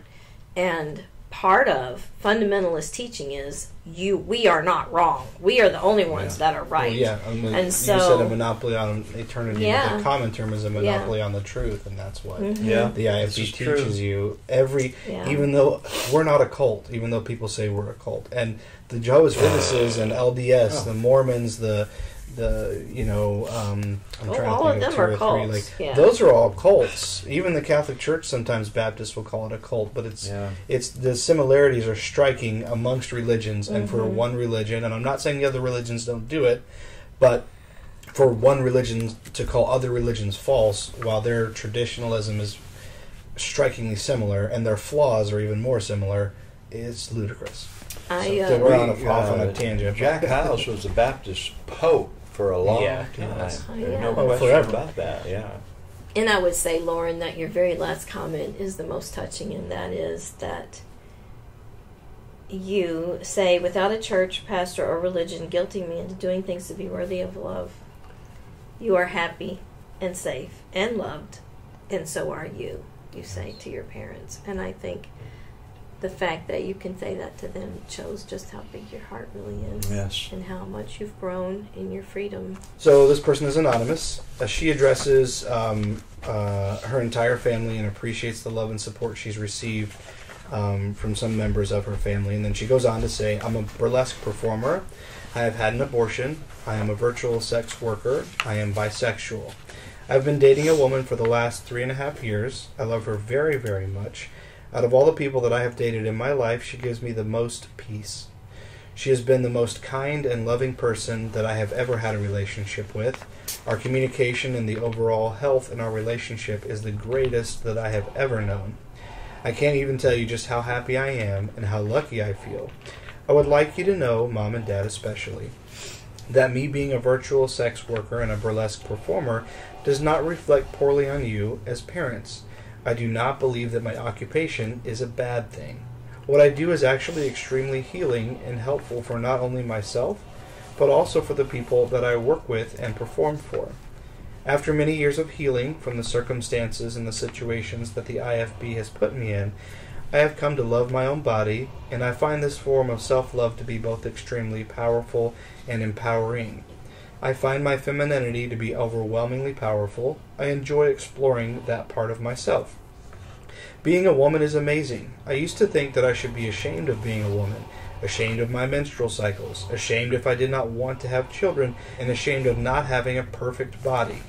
There were so many things that I was taught to be shameful for as a woman, but women are human too. I want you to know that my naked body is a temple for me. I worship it, I appreciate it, I love it. I care for it in the ways that you taught me to take care of my temple for God. I actually take care of it for my own self. I find that caring for myself in this way brings me a lot of healing. I also want you to know that sex work and burlesque has helped me to grow into what I consider to be a better human. I'm kinder, I'm more understanding. I've met a much wider variety of people who come from so many different backgrounds, and I've been able to help them with some of the problems in their lives, as well as learn important lessons from them. I just wouldn't have it any other way. As far as my sexuality, I want to say once more that who I am is in no way, shape, or form anyone's fault. Being gay is not wrong. I know that most of you know that I am queer, and I do identify as bisexual. You have told me that you love me, yet you hate my sin. Even though we're close, and I do know that you do love me, hearing your love for me framed in that way is very hurtful. I don't think that loving someone is a sin, no matter who it is. I don't like being made to feel that I or my girlfriend are simply being tolerated at any point in time. I would like to be like everyone else in the family. I would like to be able to bring home a significant other and not have any weirdness or strangeness surrounding our visit. I do commend you all for being so kind and sweet. I thank you for making those gestures over the last few years, but I do know that there is still a little bit of resentment from some of you. I feel like you want me to come back and eventually marry a man. Even though I am bisexual, I would like for you to know that that's probably never going to happen. I have found the person that I would like to spend the rest of my life with, and she just so happens to be a woman. I really want you all to know that I truly love her, and she loves me, and we love you. There is more that I could get into, but for now, I'll just say this. I love you, and I accept you for who you are.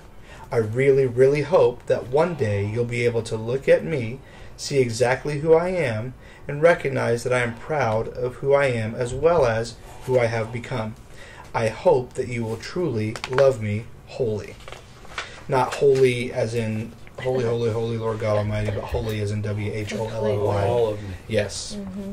Well, this brings a lot. I think it brings a lot to the table in this discussion particularly. Yeah. I will say that when you all were children, a voice spoke to me one day and said, what if one of your children came to you one day and told you they were gay? What would you do? And I said, out loud, but nobody was around, I said, I would love them. They're my child. And since then I have learned many, many things that are not acceptable thoughts inside of fundamentalism. But I have a very dear friend who I have learned much from because she had a 15-year-old son who committed suicide because he was mistreated for the choice he made. And I would just say to that, I don't believe that any child makes a choice that gets them threatened and mocked and bullied and harassed. That's not something any child chooses to do. Yeah. And it would have to go through. Yes, and it woke my heart up to the fact that this child did not choose their sexual identity.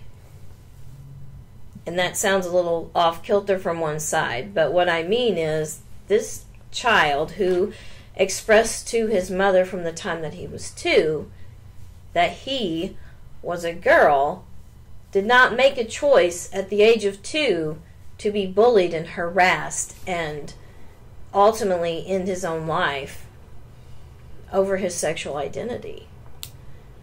And I may not have phrased all that quite right, but because I know you, I think that you can hear my heart in that. And I think even my very dear friend who lost her son, there's just pieces of that whole picture that I'm still learning. But I do know that, and I'm thankful that you have found a way to be yourself and to be who you really are in spite of the way you were raised. And without that threat of taking your own life or feeling that you needed to just to escape the harsh judgment that I'm sure you felt not only from your family but from many other people as well. Right. I'd like to have talked with your mom myself. Hey, your letter, that was a challenge to everything I was taught as a independent fundamental Baptist, and I'm ashamed of a lot of our attitudes towards so many types of people when I was that I accepted back then. You have challenged me because your letter is sincere. I can see that. Your letter cries out for acceptance. I see that. You're very confident in who you are. I see that. How many people have we just X'd off because they didn't fit in the box according to this independent fundamental teaching, and we've never learned from them. We've never tried to understand them, nor love them, by the way. But I remember you and growing up and have great memories of you, and I just want you to know I still appreciate you and love you, and you've challenged me, you have, and but I'm for you 100%. Okay, I almost said your name.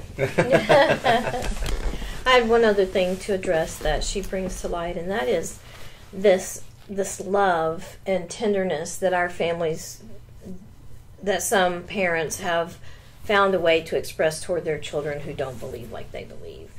And yet it feels so conditional because in the back of your mind and in your heart that their biggest reason for loving you and accepting you is that hope that they can draw you back into the circle of the IFB in their way of thinking. I think that I've talked with many in your generation who are wounded repeatedly by phrases like, well, I'm praying for you, and we just love you so much. I hope you come to church on Sunday. Or, Christmas, we'd love to have you come for, Because it's all conditional. Yes, and that's the thing. They really... when your mind is locked in the IFB mindset, you don't really understand unconditional love, although they spout that out their mouth all the time. They don't know what that really means. Because Jesus is a great example of unconditional love, but they don't take Jesus as a whole. They That's take true. Pieces of but Jesus. And they will actually say, I've heard them use the term unconditional love. Yeah, a lot. But it's dichotic, and that's a whole nother subject.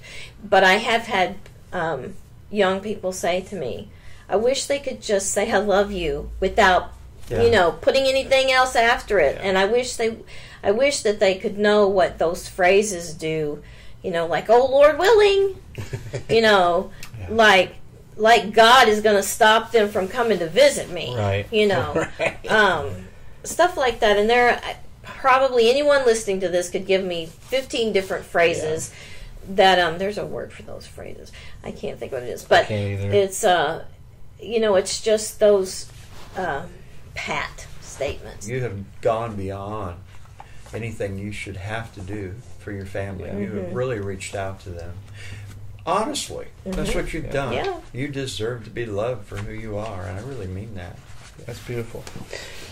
Okay, so we got one more, Josh, and he says, I do like that we're ending with this one because this is, and I've loved every statement that everyone's written so far. I don't want anyone to feel like, I'm trying to tout one above another or anything. I just like that this is the one we're ending with, because this is just a simple conversation that this person would like to have with mom and dad, and because of all the legalism, this person isn't even trying to approach whether or not they've still followed their biblical standards, their legalism, or whether or not they still believe the way they do, or read the same Bible, or go to say, they don't even, who cares about any of that, really. Right. They're just trying to say, hey, mom and dad, this is what's going on in my life. And they can't even get to that, as far as I understand, they can't even get to that place because all the legalism steps in ahead of that conversation and bars them from having that conversation. So, hey mom and dad, it's been a while. Since we haven't talked lately, I wanted to tell you about what Cecilia and I are up to. No grandbabies yet, but we did get a puppy. His name is Loki. He's a golden retriever.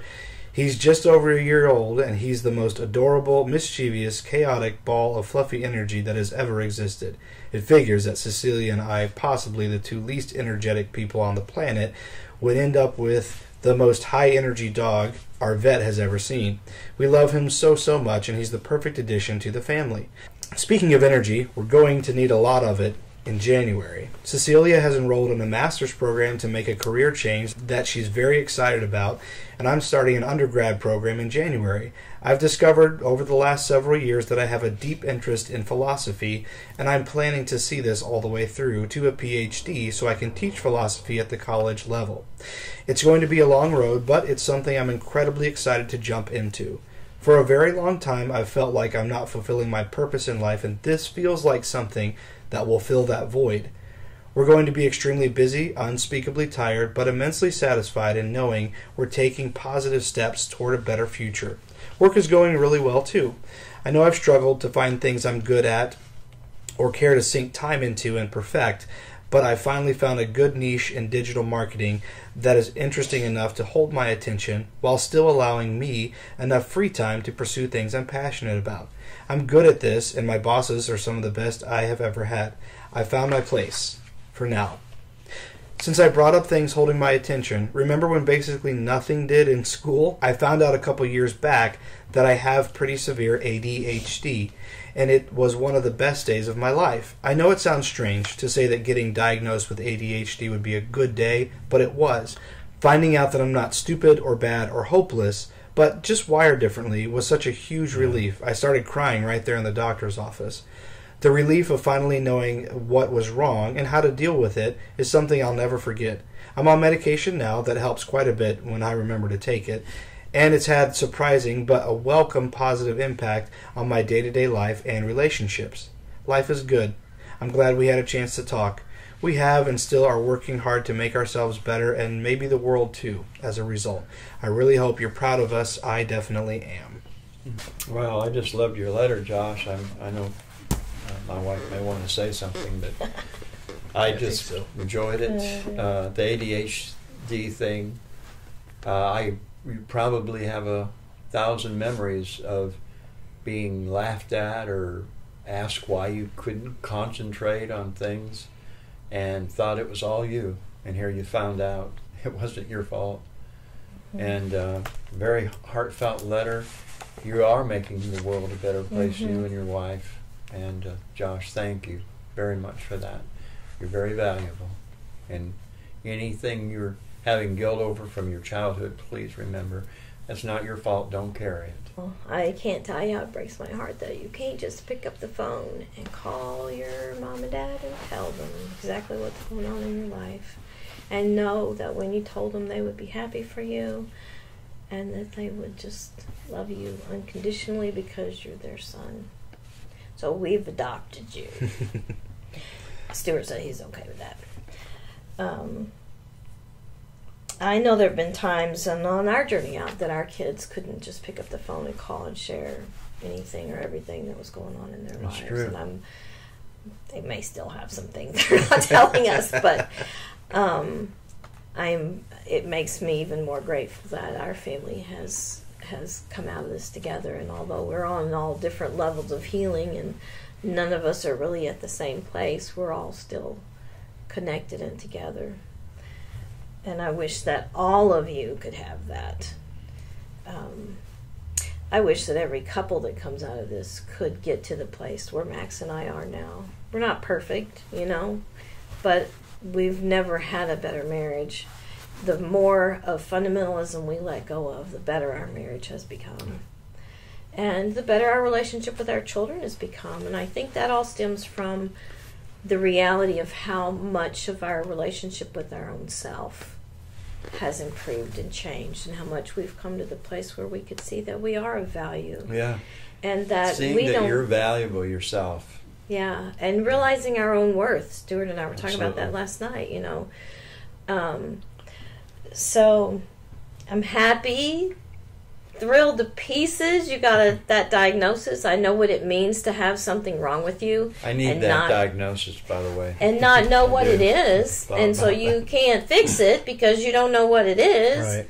And then a diagnosis gives you the opportunity to get treatment and help for that issue. And so, gosh, I know, I don't think, I have some issues.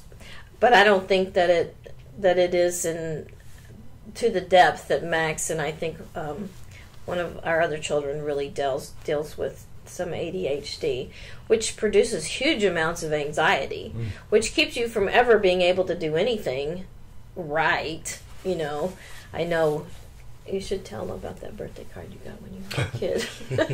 Well, I was such a messed up kid that my parents, and I love my mom very much. I love both my parents very much. My mom's very good to me, but I had a birthday card one time when I was growing up, and it said "Happy Birthday to me."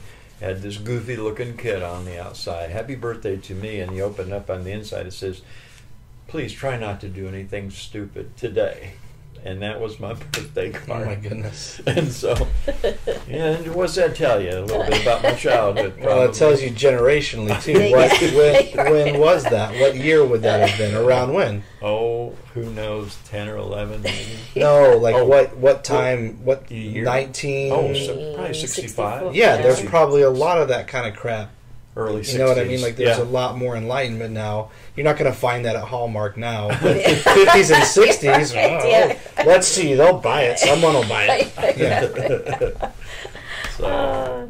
Josh, I would just take your very last sentence and I would change one word in it. And I would say, I really hope you're proud of you, because I definitely am. I like we that. love you. Yes, Josh. And Loki. And Cecilia. Yes. Loki looks good with a mustache. And Josh, you left Carlisle out, but we love Carlisle. That's their cat. The cat? Yeah. Ooh. Please tell Carlisle I'm we love sorry. Carlisle too. Well, it's Josh's fault. He left it out. Okay, that was all of them, and this is something that I don't know if we could make this. I do this often where I say I'm going to make something a regular thing, and then that's it. We haven't done it again for another 3 years, so I don't want to promise that. But if this resonated with you, and this is something where you think, man, I'd really like to share what my letter to my parents or what that conversation would look like for me, feel free to share it. And if we're able to, we'll try and do this again. You guys, I don't want to put pressure on you, but if you guys have anything else you want to say, I want to say to one of you, and you'll know who you are, that I really love it when you call me Mama Bear. And not Josh. No, not Josh. Just making that clear. I think there's a part, because I experienced this myself, a part of us when we go through trauma like that has to grow up and has to make mature choices and has to make decisions that children shouldn't have to make. And so there's a part of our childhood that gets lost or buried or never experienced because of that trauma. And I think that until we acknowledge that part of us is always wanting to be acknowledged somewhere. Well, and it's stunted growth too, yes, right? Like it yes, just never got because to grow there's into a and realize. part of you, that didn't get to grow and mature, and so it's a piece that's missing. And so while my goal is not for any of you to feel like you need a mama bear, because I would go and get them, but that part of you that might need to know that's okay. It's okay that that's there. And I think that in acknowledging it, you grow past that. Yeah. And I think most kids that were raised in fundamentalism weren't really parented. Yeah. it sounds crazy because we controlled you so much of the time, but we weren't parenting you. We weren't teaching you how to live life. We were following a dictator. Yes, we were teaching you how to fit in a box. Yeah. Yes. And so, there are a lot of pieces missing. And I think one of the goals with this would be to help you to find those missing pieces and put them where they go in your life. And again, I would just say therapy, because therapy really, truly will help you. Yeah. A trained therapist that's good at what they do, and it can be tricky to find the right one, but if you take the time to find the one that fits with you and works with you, and by the way, there are a lot of therapists working online right now because of COVID. So if you've considered it in the past and you haven't because whatever, logistics, finances, when I'll tell you a lot of those therapists are prorating their prices because of everything. So, and I would also add that the COVID pandemic has really triggered a lot of the mental issues that most of us deal with. Yeah. So if you're struggling right now with more of this stuff than you normally are and you're wondering why, it's because life is just jacked up in general. And give yourself a lot of space. Don't be hard on yourself. Yeah. And reach out. Always reach out. Mm-hmm. Yeah. And I will say, we're trying to be helpful. Young people who, because of choices they made, are no longer accepted in some way by their parents, and that's kind of what our broadcast is about. We're pretty tough on our children when they made choices that we didn't think were right. But I guess there's something inside of me. I was not going to live without a relationship with my children.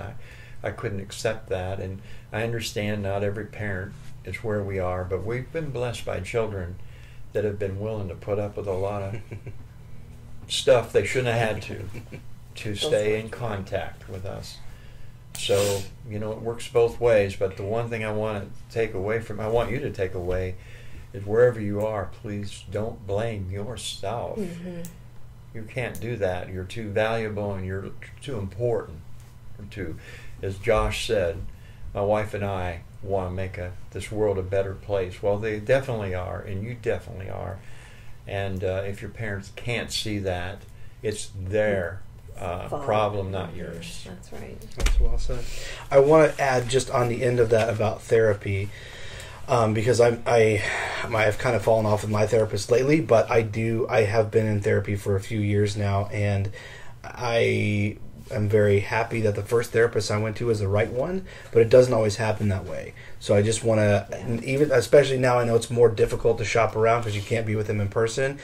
Two things I want to say about getting a therapist right now. One is it's different when it's in person. I'm not saying it's less or more or better or worse. Just know that even if it seems a little off on the computer, if you're doing Zoom or whatever you're doing, it's generally different or better in person. And I'm not trying to discourage you with that. I'm trying to say if you get started, the therapist seems right, they're saying the right things, you're trying them out and it's working, but something's off. It could just be that it's virtual instead of in person. That's the first thing.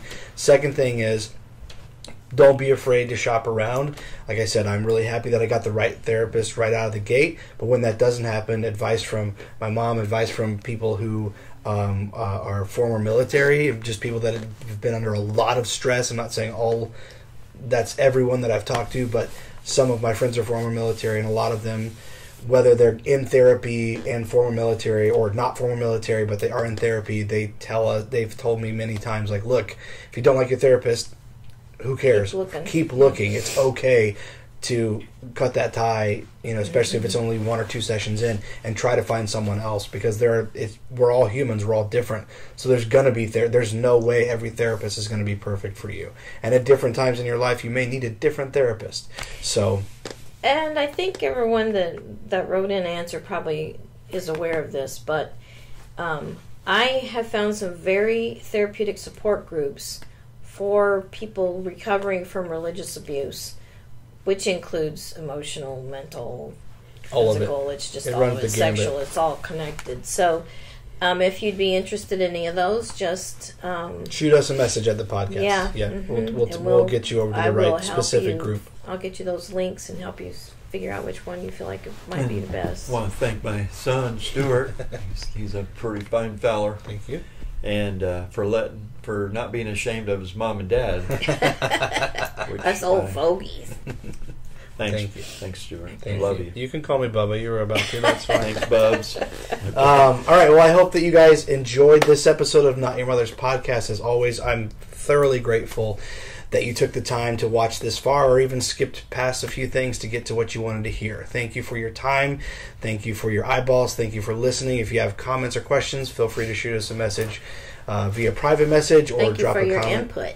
Yeah. Yes, and everyone, without you. Yeah, and everyone that wrote in, of course, we're very grateful that you were kind and vulnerable, kind with your time and generous with it, and vulnerable with your words. Yes.